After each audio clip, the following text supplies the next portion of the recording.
Okay, this is gonna be funny.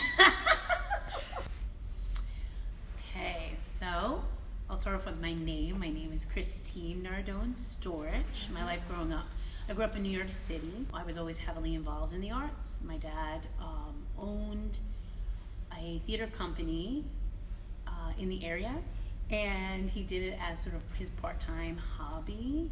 So when I was in New York, honestly, working in the arts was really lovely and fun. And I never actually thought about myself as a woman in the arts while I was in New York. It wasn't ever a question that women had equal footing within the arts scene of New York City, because we did. It was just a given. So I grew up almost not questioning that. I always just, I guess, took for granted while living in New York City that I don't see a problem. Women have equal footing, right? No. When I moved to Pennsylvania after having my 2 children, we moved here, and I remember I started my theater company here, and I remember sitting in a meeting for the first time with 2 men who were going to be working on my lighting design.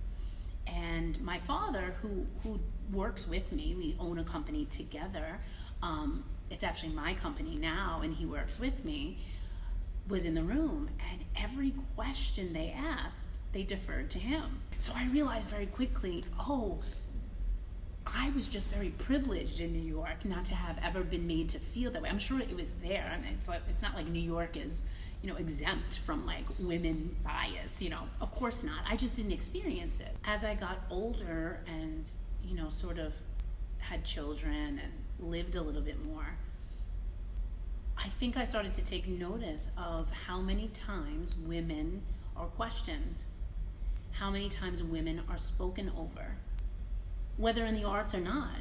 How many times people suggest things because they think we need that. But I really think that women, in order to get a seat at the table, almost have to demand it. And that's really hard for women that don't feel like they deserve to demand it.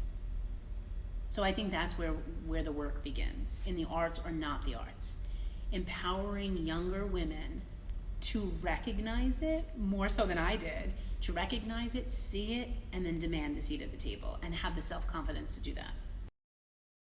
That's how you end it. Okay, Done. great.